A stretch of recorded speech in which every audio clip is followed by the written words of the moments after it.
இப்போ வந்து ஒரு செக் பவுன்ஸ் ஆகுது சார். இப்போ செக் பவுன்ஸ் ஆனதை வந்து நம்ம போலீஸ் ஸ்டேஷனில் கம்ப்ளைண்ட் கொடுக்கணுமா, இல்லை வழக்கறிஞர் துணையோட கோர்ட்டுக்கு தான் போகணுமா சார்? செக் பவுன்ஸ் ஆயிடுச்சு அப்படின்னோடனே நீங்கள் வந்து காவல்துறையிட்டெல்லாம் போய் ஒரு பயனும் இல்லை. ஓகே, நீங்கள் போக வேண்டியது வந்து நீதிமன்றம், கிரிமினல் கோர்ட் தான் அது. ஓகே, ஃபாஸ்ட் ட்ராக் கோர்ட்டில் தான் பெரும்பாலும் இது நடக்கும், இல்லை மேஜிஸ்ட்ரேட் கோர்ட்டில் நடக்கும். அதுக்கு முன்னாடி ஒரு லீகல் நோட்டீஸை ரெடி பண்ணி அனுப்பிச்சிடணும். லீகல் நோட்டீஸ் ரெடி பண்ணி அனுப்பிச்சு 30 நாளுக்குள்ளே நீங்கள் வழக்கு பதிவு செஞ்சு ஆகணும் நீதிமன்றத்திலேயே. அதுக்கப்புறம் வழக்கு பதிவு செய்து அவங்களுக்கு சம்மன் போகணும். யார் செக் பவுன்ஸ் பண்ணாங்களோ அந்த மாதிரி இதுக்கு போகணும். இது ஒரு பக்கம்.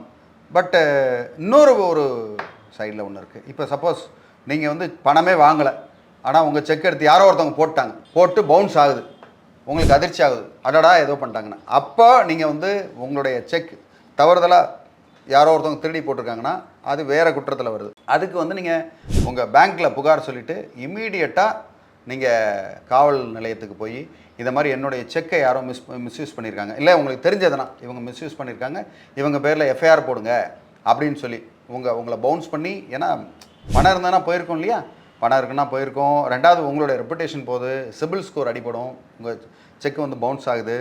அதனால் நீங்கள் வந்து காவல் நிலையம் போய் அது சம்மந்தமாக நீங்கள் வந்து புகார் கொடுத்து அவங்க பேரில் நடவடிக்கை எடுக்கலாம். அப்படி நீங்கள் நடவடிக்கை எடுத்தீங்கன்னா அவங்களால செக் பவுன்ஸ் கேஸும் உங்கள் மேலே போட முடியாது, அவங்க நீதிமன்றம் போக முடியாது. ஏன்னா இது வந்து இந்த மாதிரி கிரிமினல் கம்ப்ளைண்ட் எஸ்டாப்ளிஷ் ஆகிருந்தால் அது செய்ய முடியாது.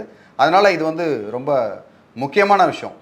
உங்கள் செக்கை உங்கள் கன்சென்ட் இல்லாமல் யாராவது ஒன்று பண்ணிட்டாங்கன்னா ஒரு வழக்கறிஞர் உதவியுடன் இம்மீடியட்டாக போலீஸில் ஒரு கம்ப்ளைண்ட்டை கொடுத்தீங்கன்னா அவங்களால செக் பவுன்ஸ் வழக்கு உங்கள் மேலே பதிவு செய்ய முடியாது. நீங்கள் வந்து உண்மையிலேயே கடன் வாங்கியிருந்து அந்த இடத்துல செக்கை அவர் போட்டு பவுன்ஸ் பண்ணி அதுக்கு வந்து நீங்கள் போலியாக நீங்கள் கம்ப்ளைண்ட் கொடுத்தீங்கன்னா அகெயின் உங்களுக்கு எதிராக தான் எல்லாமே போகும்.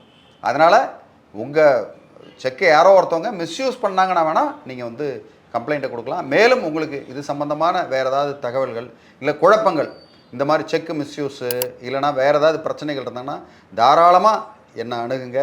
உங்களுக்கு வந்து உதவி செய்கிறதுக்கு நான் காத்துக்கிட்டு இருக்கேன். நன்றி, வணக்கம்.